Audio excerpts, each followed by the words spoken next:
Hello student. Management accounting में हम last video में हमने फाइनेंशियल स्टेटमेंट एनालिसिस पढ़ा था।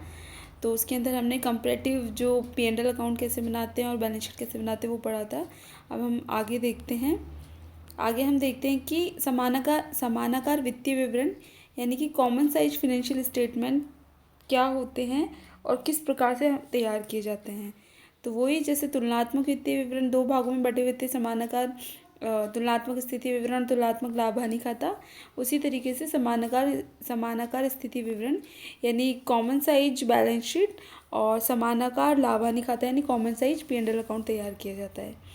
होता क्या है, फर्स्ट हम ये देखते हैं।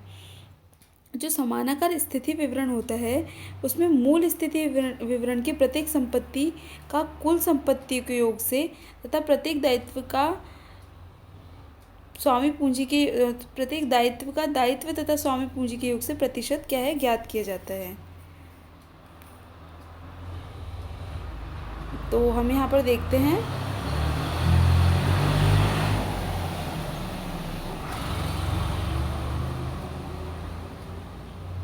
तो हम यहाँ देखते हैं हमने जब तुलनात्मक स्थिति विवरण जब हमने पढ़ा था तो उसमें हमने देखा था कि उसके अंदर क्या होता है, दो अवधियों की तुलना की जाती है। जबकि जो समानाकार स्थिति विवरण है इसके अंदर क्या होता है, उसमें ये देखा जाता है कि संस्था में जो इतनी पूंजी लगी हुई है या जो संस्था में पूंजी लगी हुई है उसमें किस्मत का कितना पार्ट है, कितना प्रतिशत है। तो अब हम यहाँ देखते हैं, क्वेश्चन एक देखेंगे उससे क्लियर हो जाएगी कि मैं क्या बोलना चाह रही हूँ। यहाँ पर देखते हैं, यहाँ पर यहाँ दिया हुआ है from the following figures prepare common size balance sheet. समानाकार स्थिति विवरण का हमें निर्माण करना है। तो हम यहाँ देखते हैं बैलेंस शीट एज ऑन 31 मार्च दे रखी है हमें, इक्विटी एंड लाइबिलिटीज़ और इस तरह से फॉर्मेटिंग दे रखी है पूरी बैलेंस शीट की। पेड अप शेयर कैपिटल है, नॉन करंट लाइबिलिटीज़ है, करंट लाइबिलिटीज़ है, इस तरह से। अब ये नीचे असेट्स दे रखी है, जो टोटल है इसका दोनों का, असेट साइड और लाइबिलिटी साइड का, वो 10 लाख है। अब हम आगे आते हैं, इसको अब सॉल्व करना है कि हम किस तरह से कॉमन साइज बैलेंस शीट हमें इस फॉर्मेटिंग से हमें बनानी है। तो अब देखते हैं वही उसी तरीके से जैसे जैसे फॉर्मेटिंग थी, इक्विटी एंड लाइबिलिटीज़ लिखी हुई है, ठीक है। तो वो लिख दी हमने शेयर होल्डर फंड, ये पूरा का पूरा इस एक तरह से इसी जो ऊपर वाला पार्ट है वो यूं का यूं उतार देना है हमें। Share holder fund, paid up share capital, equity share capital, वैसे वैसे हमने इसे क्या है नीचे उतार दिया। यहाँ हमें देखेंगे, यहाँ पे हमने नीचे उतार दिया। अब जो ऊपर जो लिखा हुआ था उसमें क्या था कि जो इक्विटी एंड लाइबिलिटीज साइड होती है और जो असेट साइड होती है दोनों को अलग अलग हमें 100 मान लेना है। यानी कि हम यहाँ देखते हैं जो टोटल है 10 लाख, उसको हमने क्या मान लिया,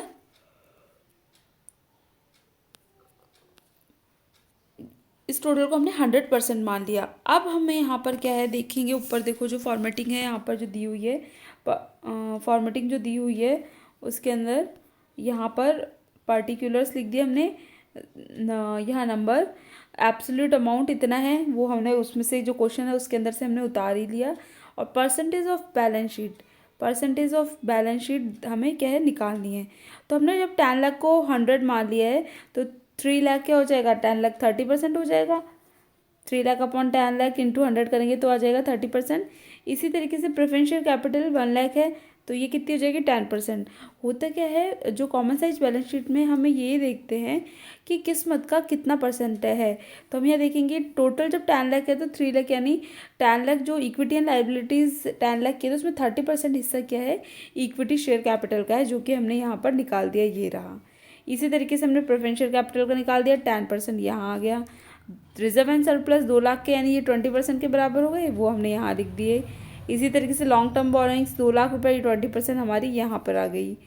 1,50,000 सन्ड्री लाइबिलिटीज़ है वो हमारी यहाँ पर इस तरह से आ गई। और 50,000 शॉर्ट टर्म प्रोविजंस है वो 5% यहाँ आ गए। इस तरह से ये हो गया हमारा 100%।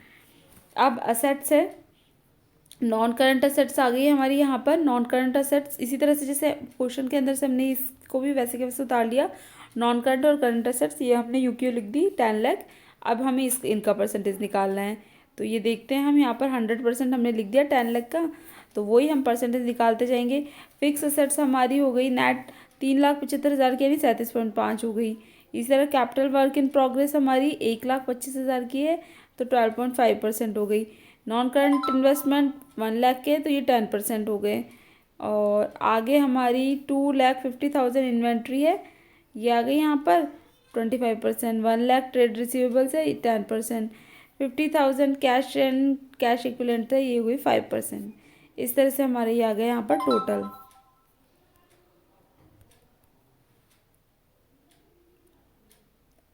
अब दोनों पार्ट आपने देख लिए कि इसके अंदर बेसिक क्या होता है। कॉमन साइज बैलेंस शीट के अंदर हमें आइटम्स में का कितना परसेंट है, टोटल एसेट में कितना कितना करंट एसेट्स है, कितनी ट्रेड रिसीवेबल है और कितनी ही फिक्स एसेट है, वो सारी चीज़ें हमें पता चल जाती है। इससे हमें ये पता चल जाता है कि हमारी जो संस्था में पूंजी लगी हुई है, फिर हमारी संस्था में कितनी एसेट है और एसेट्स में कितना कितना पार्ट करंट का है, कितना नॉन करंट का है। इस तरह से हम किसी मद में कमी या किसी मद को बढ़ाना चाहते हैं तो वो हम इसके आधार पर हम यहाँ पर कर सकते हैं। तो यहाँ पर हमने ये कॉमन साइज बैलेंस शीट पढ़ ली है। अब इससे आगे जो नेक्स्ट वीडियो में उसमें कॉमन साइज P&L अकाउंट कैसे तैयार किया जाता है उसके बारे में हम आगे डिस्कस करेंगे।